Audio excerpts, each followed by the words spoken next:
Coming to you from the M&M Exterior Studio in Knoxville, Virginia, this is Flushing It Out with Samantha Spittle, the introvert's extrovert. She talks to people so you don't have to. For now.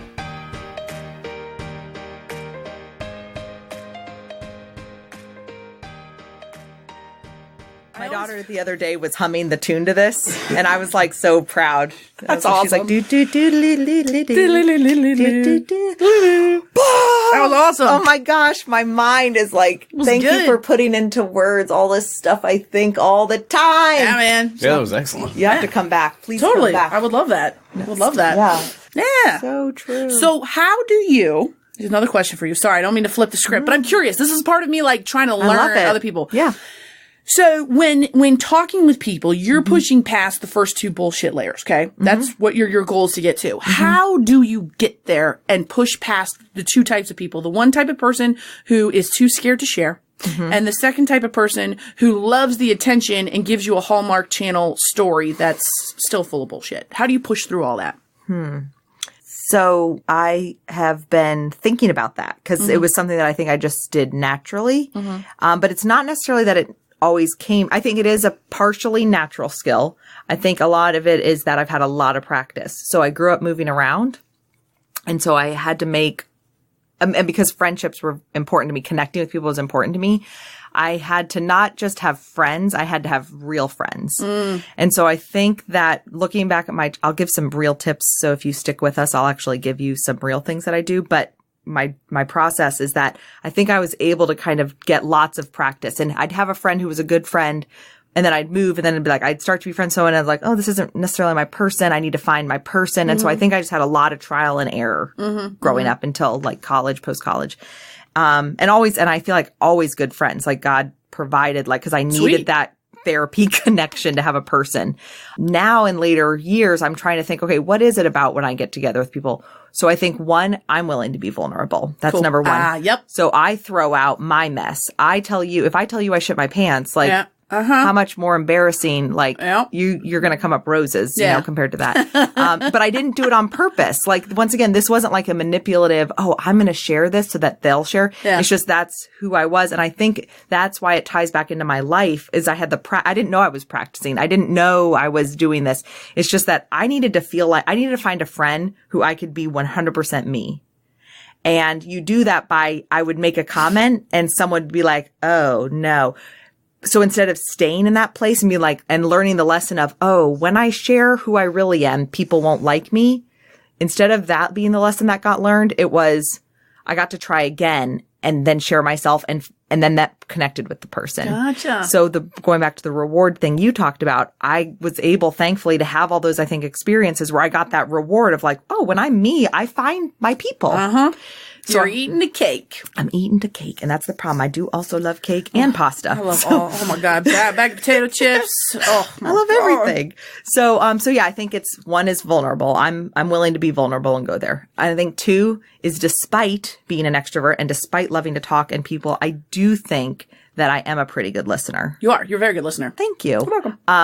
And I think that goes back to practice as well. And that just like without retelling the exact same thing, it's the same. I had practice. It was, oh, how do I find my people? It's being vulnerable, but it's also listening to them. So being a good listener. And then three, and we talked about this in Emily's podcast, which is leaning into the cracks. And the cracks is that I feel like everyone if they're willing, I should say, they will show you a crack. And it's up to us if we want to lean into that crack. And I think that I lean into those cracks. And of course, if I lean in and someone doesn't want to go there, then, okay, pull back. But being willing to, and Emily shared something that was really important to me, which was the importance of leaning into those cracks. It's so true. I live and die for those cracks. I want you to give me those cracks. People with anxiety have a hard time giving cracks because they're desperate to share the cracks. And this is an example of me. I'm this way. I am desperate to share a lot of my cracks because I have a lot of things on, like I'm a very emotional, weighty person and I'm desperate to share it. I'm scared to death to share it because of my anxiety. So if I would be scared to death to sit down and have a friend conversation with you because you are the type of good listener who would pull it out of me. Because once we left that coffee shop or that bar, I would immediately feel guilty for putting it on you. Yep. And I would send you every text message possible saying, how are you? What do you need from me? What's going on in your life? And I would say, girl, yeah, I loved our time together. Yeah. See? And I appreciated that you shared. Uh-huh. See? So you're a great listener. Look at you. Also, by the way, you're a great listener too, because I've been on other podcasts where the podcaster talks the whole time during the interview with the person and they don't listen. You do a great job of listening. Thank you. What a great, beautiful conversation. Thank you for affirming me and meeting the social contract that we entered into. I signed it at a time. No, I'm kidding. Thank you. Emily reminded me of that term and I love it. She was like, the social contract is we want to give each other affirmation. Oh my God. So you and I, like, girl, Yeah, I got we're there. you. I got you. We're there. Thank you for those kind words. Yeah. That is my favorite thing to do is because, like I said, I like truly connecting. Yeah, I'm willing to talk about the weather. And, people are like, I'm an introvert. I just want to talk about the deep things. I'm like, everyone wants to talk about the deep things, but you got to get through the BS layers. Exactly. So, like, girl, if you want to talk about, like, spiritual, what happens with this or where we believe, sure, let's go there. But, like, you got to kind of. Yeah. And you really have to perfect the art of listening because, some of those layers might be triggers for you. And I'm not talking like emotional triggers. Some of those layers might be topic triggers where, okay, I'm just going to throw out politics. Politics for you might be a topic trigger where if somebody voices something politically that is opposed to what you believe or think, you automatically want to affirm yourself with your opinion. So you stop listening, your emotions set in, and you try to interject your opinion. You have to be mature enough from a listening standpoint to get over your own topic trigger. Because if you let that person push through that political opinion, you're going to dive through the next layer to get to the real meat of it. And in society, we don't do a good job of it. Especially my millennials, like my people, we don't do a good job of it. We're not good on being okay with our story not being heard. If you seriously think people matter and you want to be a good listener, you have to learn to be okay with your story and your opinion not being heard. That doesn't mean it's not right. That doesn't mean you're not correct. It just means you're confident and okay with not communicating it. Wow. And that's really huge because we just talked so much about how people want to be heard. And we want people to open up. But this is like this next level stuff. Takes two to tango. Where it's like, yes, you want to be heard. Yes, it's okay. Yes, we should share. Somebody has to step up and be confident and care more about the other person than themselves. Like you're doing it. Jeremy's doing it. I'm doing it. We have to get to a point where we are confident and okay to care more about the other person than us. I'm like shaking because I'm like, oh my gosh, I just had another connection. Okay. So I have felt, or people have told me you're such a good listener and they've poured out and they're like, well, what can I do for you? And what I've learned is that I can be here for you because I have people who listen to me. Bingo. Yep. And so I don't feel the need to be heard right now because I've got people that hear me. Bingo. So if you are struggling with that, it's like you do need to find your person who you can feel heard with.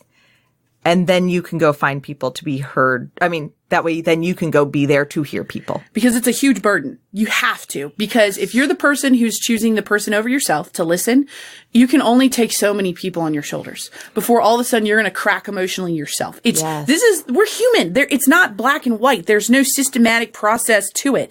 We are human and we are in this world together for a reason. There's a reason why we have to have better human connection and human contacting and communication because you're going to pull on so many people possible, but you've got to offload it somewhere else. That's me. And it's hard to find someone to offload it to. I'm not going to sit here and say it's easy. Oh, go find your friend. Yeah, because I did a podcast episode about friends and there's different friends. You've got your Netflix friends, your bar friends, your church friends, your pregnancy friends, yes. My friend and I called that, we did an episode on friendship and she talks about that your friends are on different shelves. Yeah. Like you put them on different shelves and it's not a personal thing. It's just a personal thing. It's just how you guys connect. Exactly. And again, I'm not bashing my millennial people, you know, but I mean, we've got certain stereotypes and there's certain people out there who think this. You know, I see all my people putting on social media telling me, man, it's hard to find friends. I have no friends. There's no good friends out there. I think I have this one friend and then they're not there for me. I'm like, was it Saturday night at, 3:00 in the morning and you were at a bar and you were trying to share an emotional saga with them? Well, yes. Well, guess what? That one isn't the time or the place. Two, that's your bar friend. Like, that doesn't mean they're not a good friend. I mean, that's your homie you call up on a Saturday at 12:00 at lunch, go, yo, let's hit the club tonight. And they're always going to be there to hit the club. They're not going to be there to support you emotionally, but that's okay. Yeah. They're always going to be there. So you're not going to be at home drinking by yourself. Yes. So nothing wrong. Netflix friends, yo, want to watch some Netflix? I'm going to call my homie over, watch some Netflix. That doesn't mean they're going to be your support friend. Yes. It's kind of like I call them where the sidewalk ends friends. And where the sidewalk ends is where you start to fall downhill fast, and you have a friend who will be there at the bottom for you. You have certain where the sidewalk ends friends, but don't put your Netflix friends, your bar friends, your pregnant-free friends on the same level. Yes, that's all I've said is don't like hold them up to the same No, it's not fair. level. Yeah. That's not right. That's wrong of you, not wrong of them. And I think that is tying back into therapy, why therapy is so important, because if you don't have that person, it is hard to find. I think it's important to remind people that it is hard to find those people. It's hard. And so, like, therapy, I think, for many good things that it can do, but it can be that space so that you can dump until you find your people. Because if you dump on the wrong people, it could come back. You're screwed. Yeah. And I think we also have to also realize that where the sidewalk ends friends, it will be a relationship adventure. It will be a growth thing. It is not that you will come across this beautiful person who will be there to support you. That person needs to know why they're supporting you. That person needs to be trusted, which means you have to do something. That person needs to be acknowledged, which means you have to do something. You can't just dump upon them. You're going to grow together. Yes, it kind of is the simplest terms is like to have a great friend, you need to be a great friend. Bingo. Type of thing. Yeah. Takes two to tango. Oh, so good. Takes so two to tango, man. So what didn't we talk about? Or Jeremy, what do you want to talk about? I had a few things. I like it. Girl, G-U-R-L. Yeah, girl. I feel like it needs like the two dots over the U. Umlaut? Yeah. Umlaut. Oh my God. Right? Yes. But then it would be like Swedish, like girl. Well, and also this happens too, by the way, with girl. I think girl is so impactful that I will sometimes call my brothers or male friends girl. Yeah. I'm like when you said that, I'm like, yeah, girl, when you said that. And like, I don't mean it like from a gender thing. Yes. Like, but people say, yeah, man, all the time. I know. Like, I will say, yeah, girl. And I remember when my brother first heard that, and I have two brothers, and he was like, whoa. And I'm like, dude. Come on, Wonder Woman! Like, this is impactful. He's like, you know what? I love it. I love it. You go, girl. I'm like, you go, girl. And like, it's a thing. Yeah. Yes. Did you ever watch Last Man on Earth? No. Oh, you gotta look that up. Well, I mean, there were some some gags that just started for a reason, but then just carried on throughout the rest of the thing. I love it. And one was he was trying to empower women. He was like, oh, it's BS that men get, yeah, man, yeah, man. I love it. And then, so, yeah, he changed everything to her, so there's like, her story instead of history. Stop. Yeah. Yes. And it was very subtle. Yeah. Very subtle the whole rest of the show. After that gag started, everything was herstory and I love it. I love it. So funny. Yeah. That's awesome. Anyway. Talking is not easy. I wrote down a quote that you said. Talking is not easy. Nope. And it's not. For me. For Jeremy. For her, it's easy. For me, it's not easy. Yeah. Mm-hmm. And that kind of brings me around to another note that I took later on, where you were talking about how do you deal with stress? Where you were making videos and you were rewatching them and somebody came and said, post them, all that sort of stuff. That's not me. So you can deal with it that way. And I'm sure Samantha could deal with it that way. I'm more of like a internal guy. You're a writer though, but you write. Exactly. Yeah. So I was going to get to that. Like, broke the point. I just like, snap. Yeah. Snap the pencil into the mic. Snap. Yes. I was like, okay, you can break that pencil. Yeah, I don't care about that one. But I'm not going to be able to write anymore. Oh man, now we just ruined the way for you to get out your stress. But yeah, writing. That's so for some people, maybe more internal people, introverted people. I think I'm like an extroverted introvert. An extro intro or intro extro? I don't know. Just kind of maybe both of them. I've talked to someone about this yesterday. It was you are a situational extrovert. Situational extrovert. Yes. Okay. Because I accept that. Do you have to? Okay, so can you be out in public and be like talkative with no problem, but you need to go home to recharge? Oh yeah, totally. You're an intro extro. My sister's the same thing. Like if she's put out there, she doesn't like it. Mm-hmm. She doesn't feel comfortable, but she can do it. Yeah. But she has to go home to recharge. Mm-hmm. Yeah. Whereas me, and I have a feeling you're the same way. If we're out with people, we get energized. More energy. Yes, but so I found I'm 37, so I'm getting closer to 40. I think I'm 37. 40 is the new 20, by the way. Yeah, exactly. I'm like so young. But I have found that totally true in my younger years. Like I would come home from a sleepover on Fridays, like sleepover Friday night, Saturday morning, and within 2 seconds, I was like, I gotta get out of here. I gotta go, I gotta go spend the night somewhere else. And it's not like I didn't like being with my parents, but it was just, I needed that constant interaction. And I found like when we've gone on vacation with friends, I like am depressed the first couple days we get home because I had like so much fun. Or when I've gone away to like visit friends, I come home, and I'm like, ugh. I'm the same way. If I come home and I like try to like chill out by myself, I get depressed very fast. So usually about 45 minutes, I will have no energy. I'll be tired and I'll be depressed. But if I'm out with people who are not, I don't want to say worthwhile. Everybody's worthwhile, but people who don't your connect, cup. deeply. Yeah. I will also get incredibly depressed.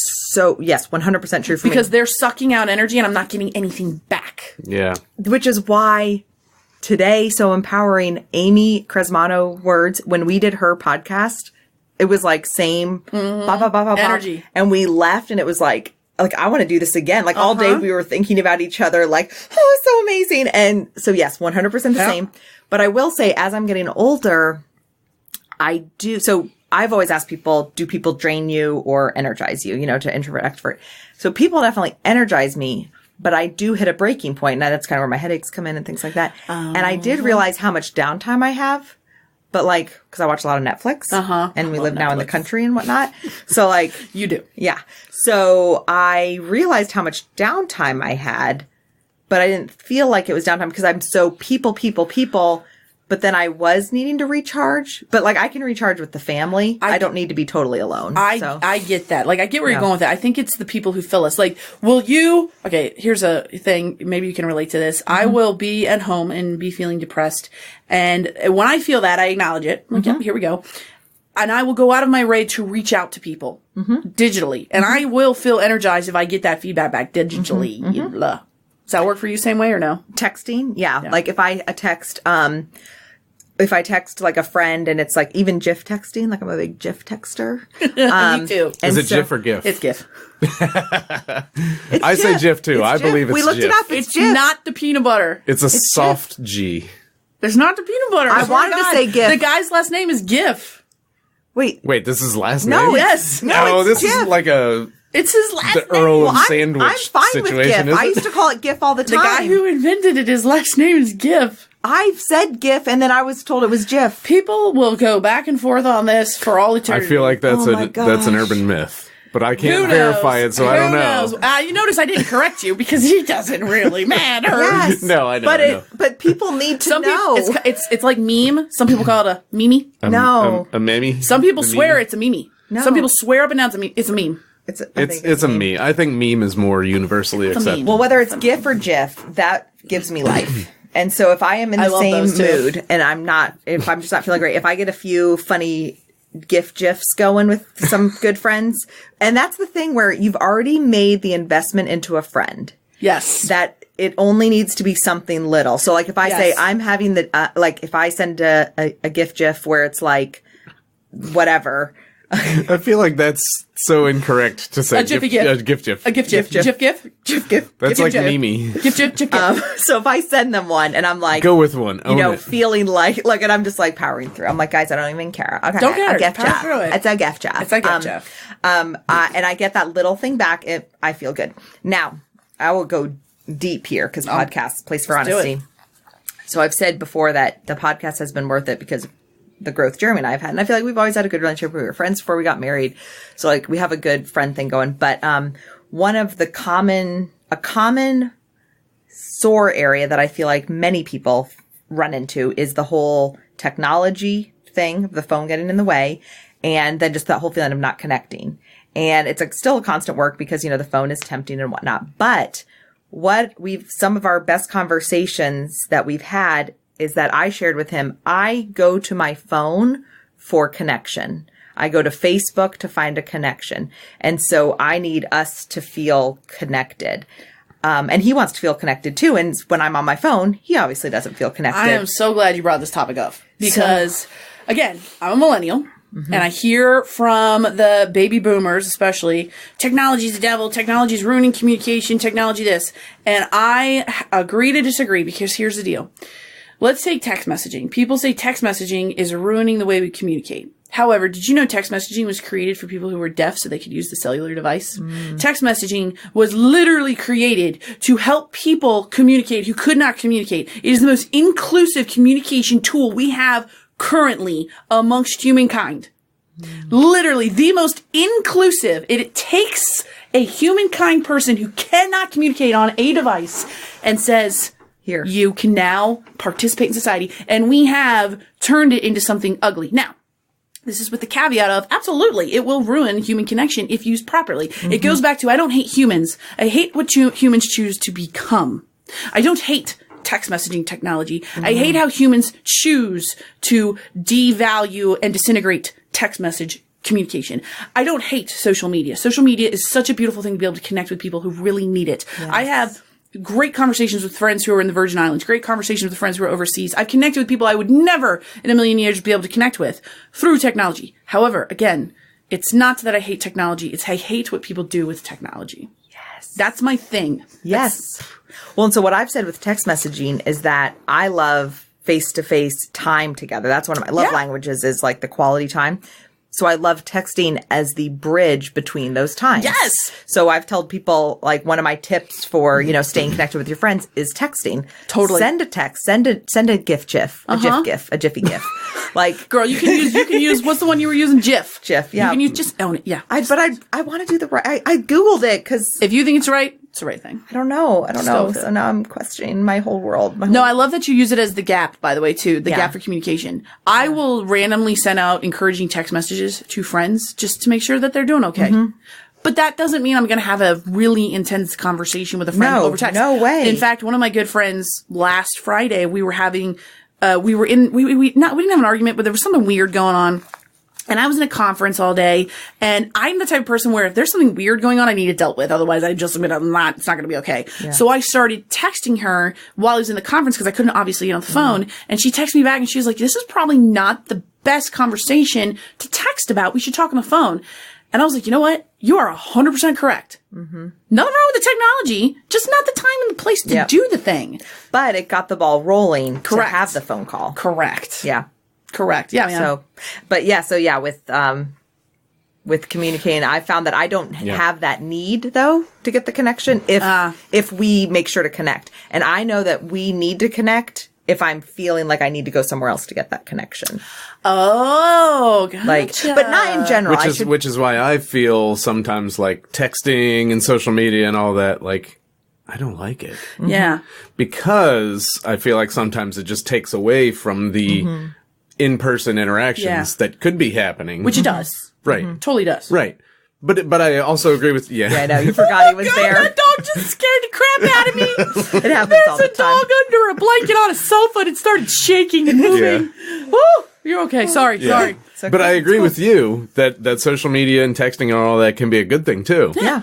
It's both. I was going to bring up what Amelia said in her podcast, which hasn't aired yet, but will by the time this one comes out. Secrets. It was about slot machine brain. She called it slot machine brain, where you get on Facebook, say, and you're just going and going, and you just keep feeding through, and you're wasting away at just looking at all these things because you're looking for the next thing and the next thing and the next thing, and you keep pulling the arm, expecting a different result, but it's no, and I completely agree with that, which is why when we were talking about in the episode about sitting down with one person versus just posting something positive to thousands of people. Yeah. Like, again, nothing wrong with social media, except for this concept of, I want to change the world and impact people positively, so I will post a positive quote on all of my social media, therefore I'm changing the world. Yeah. Right. you're not. You might go viral, fine. Yeah. But what you're doing is making the choice to do that over maybe sitting down with one person and connecting and changing that person. So I get that. I agree. Like I said, I agree on both sides. Yeah. Right. I don't hate the thing. I hate what the thing chooses to be used as. Exactly. Yeah, And I feel like if we're in a good communication place, then it allows for the technology. Like if it's like, we'll check in and be like, are we good? Like we just lay here and be on our phones or watch TV. Like, I feel like, no, I'm good. You do that. I'm watching The Mandalorian. Like, I gotta start that. That was this morning. My sisters and I have this rule when we go out to eat, no phones. Yeah. The phones go in the middle of the table. The first one that touches the phone pays the tab. Ooh, nice. That's a good rule. How many siblings do you have? 5 biological, 3 adopted but not really adopted. So my father, he's Italian, grew up in a broken home. The house was open to all if you followed the rules. So that's what situation I grew up with. So 5 biological and then heaps of others that have just kind of fallen into into world. The family. Mm-hmm. Awesome. But my 3 sisters, that's our rule. When we go out to eat, and we used to do it. In fact, this is good. I got to text them. We got to go back out to eat. We haven't been out to eat. We used to do it monthly. We'd go out to Outback in Warrenton, and we would sit and we just get to know each other and talk some more. Phones, middle of the table, first one to touch, paid the tab. So, like, if you better handle your stuff before you handle your shit before you go into Outback, right? This is before Apple Watches, I bet, because now people could be like, oh, yeah, I don't need to watch that. Shelby's got that. I'm throwing that on the table, too, now. And Corinne, they both throwing that on the table. Yeah, right. But, I got a text. Exactly. But there's a time and a place. I have no problem with being on social media, obviously, but if we're going to sit down for dinner, throw it in the middle of the table. Yeah. Now, Shelby and I, we watch TV all the time. Like, we got the Disney Plus. Mm-hmm. First of all, I didn't think I'd be addicted to the Nat Geographic portion of that, but I am. There's a show called Below Zero. It's about living life in remote Alaska. We're addicted. Okay. Oh my God. Anyways. Looks like we got plans tonight. Oh my God. It's hilarious. We got so many other shows to watch. I know. We can't add another one. That seems like one we could just... Shelby and I will sit in a room together, and there are times where we can be on the phones, but then there's times where I can tell she doesn't want me on my phone, I don't want her phone. And she'll look over me, she's like, really? You're just going to be on your phone the whole time? And I know when she says that, she needs me there. Even though we're watching TV, she needs me there. So it goes back to listening and understanding a person. She's not trying to make a dig. She's just trying to communicate. She wants me to pay attention to the movie and her. Yeah. So good. Because you're right. It gets in the way. Like, just plan that shit out. You haven't processed through it, you know? Yeah. So we'll watch a show together, right? And she'll be on her phone, which is fine. I don't mind. But, previously, in our past, she's been like, what just happened? Because I'll laugh at something. Right. Oh, what happened? What happened? And before, I would stop it and explain it or go back. Now I'm just like, nope. Sorry.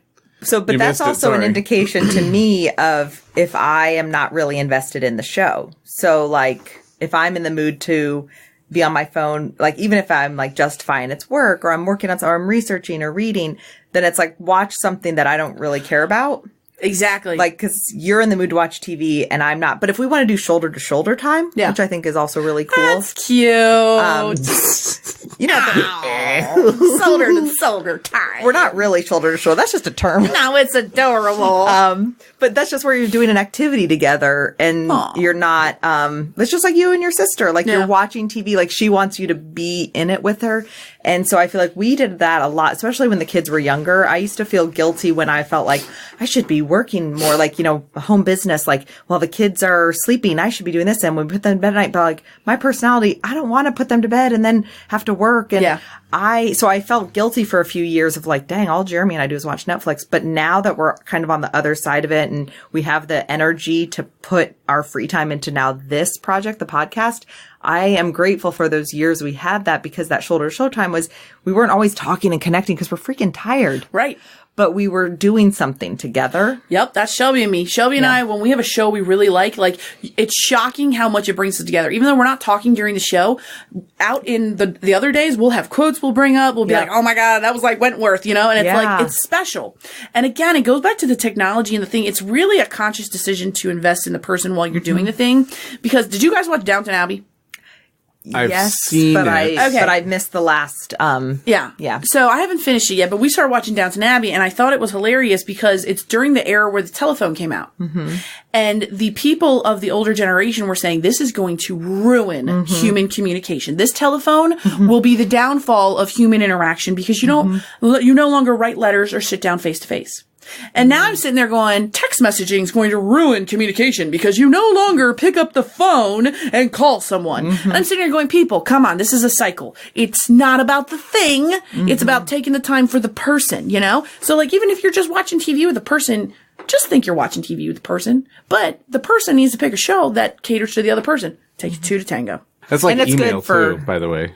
Yes. Like, oh, we're not going to write handwritten letters anymore, are we? Okay, I guess it's just going to all be typing on the Write computer and email. electronic mail. Okay. Fine. This is stupid.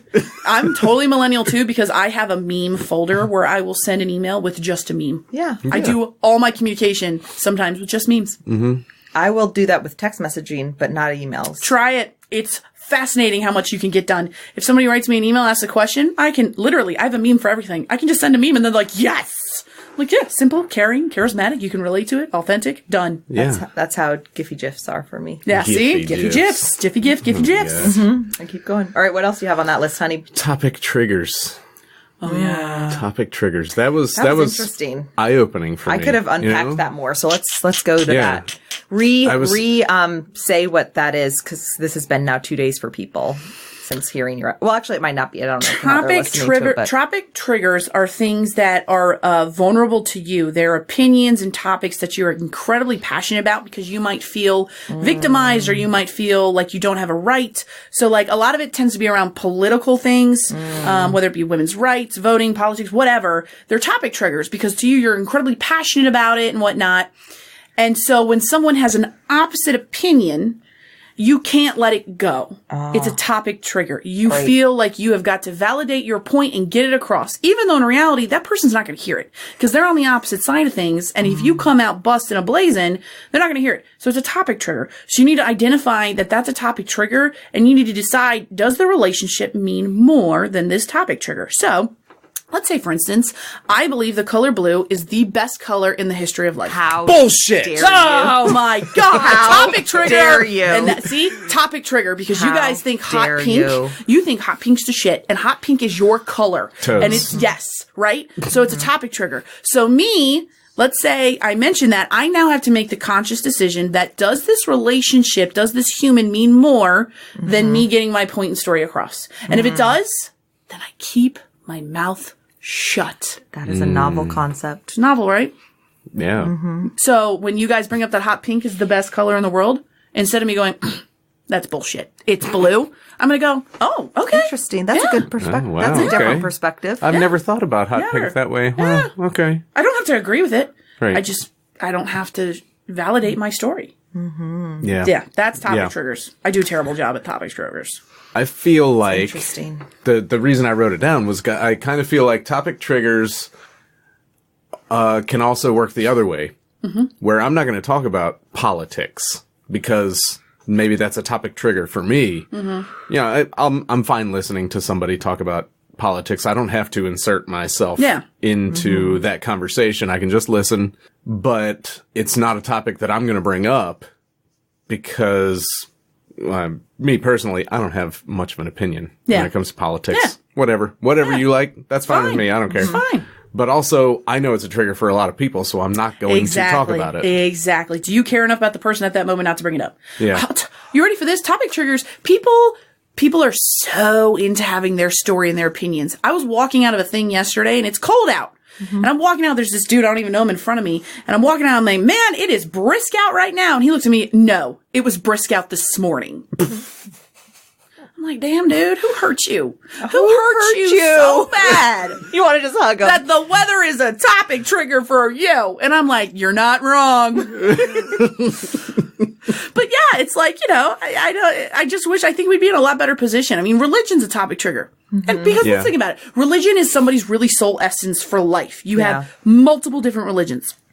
And I've got my belief, you've got your belief. And if somebody comes out saying this is the way it is, I don't have to validate the way I think it is to them. In fact, if I want to be loving and caring, I'm going to listen to what they believe is the actual thing for life, you know? Mm-hmm. Topic trigger. But again, it has to mean, that person has to mean more to you than yourself at that moment. So I think it's really good work for us to think about what are our topic triggers so that we can work on them. Yes. Yeah. Because as you were talking, I thought, ooh, going back to your question about how do I get people to open up, I started to think, I don't really think I have like a lot of topic triggers. And that's like a key that to be able to listen to people is I don't have a lot. But then I started thinking like, but dang, the ones that are, watch out. Because then crazy, passionate Samantha comes out. Well, yeah. What if I were to sit down and look at you and you were to tell me about your podcast and I would say, you know what, podcasting, that's a pointless cause. Oh, I'd still be like, okay, yeah, cool, whatever. Really? Yeah. Oh, you're totally right. Yeah. Because, well, that's because the podcast it's not about the podcast. What? Okay, let's have it, Trevor. If you told me like that people only matter if they're willing to share their story. Yeah. Then I would pick up this chair and throw it and be like, you're not thinking about them and their needs and their abilities and that you are only validating that person based on what you consider to be. So in this hypothetical conversation, have you stopped listening?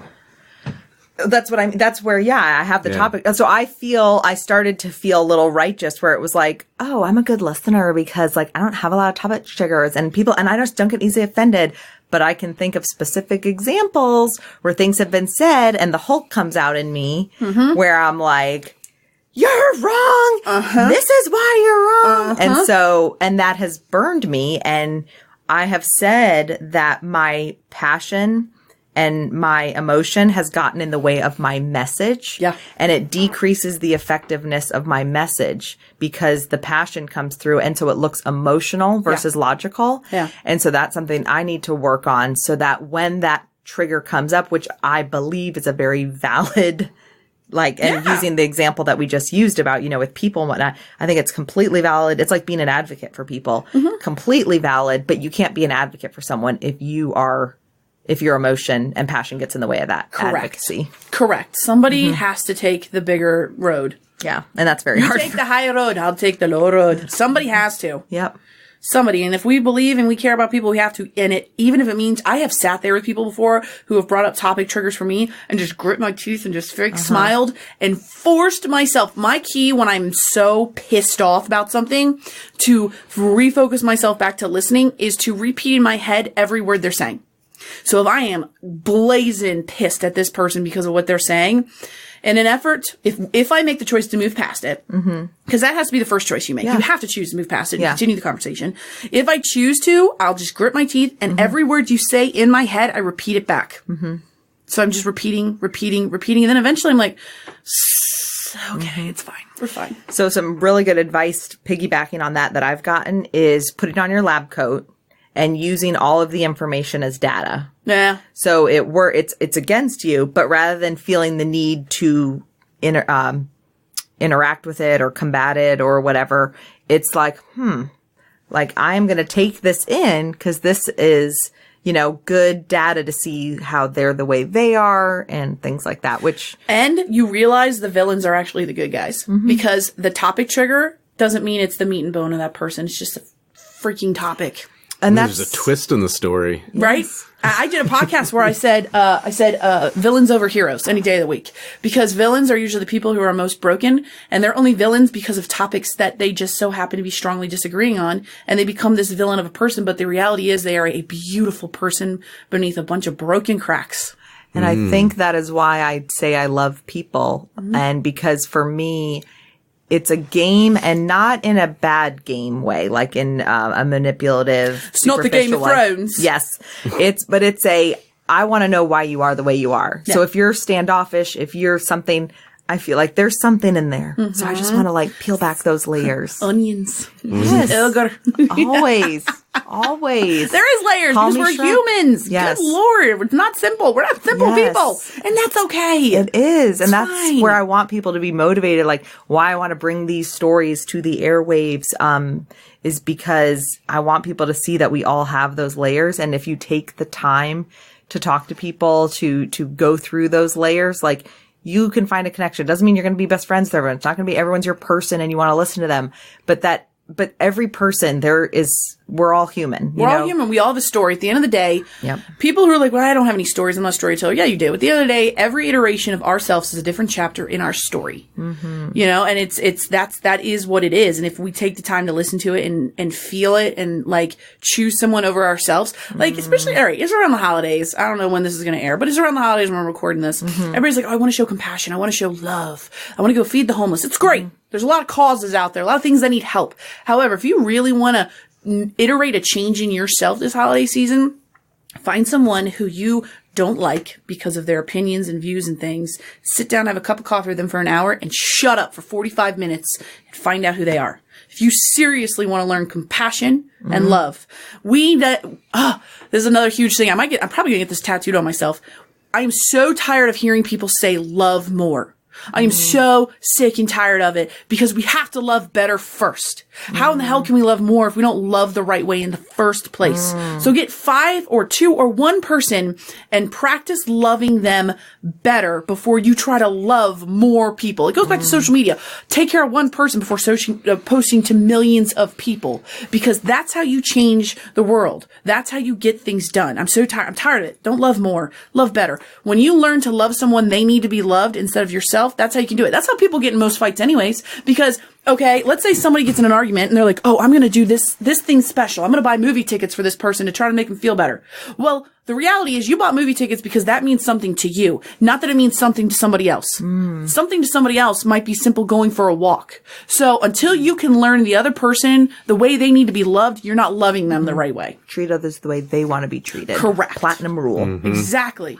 And do that with 1 person, then 2, then 3, then 4, then 5. Then you can love more people. That's awesome. Yeah. Well, thank you. This was so awesome. This was very awesome. This was fun.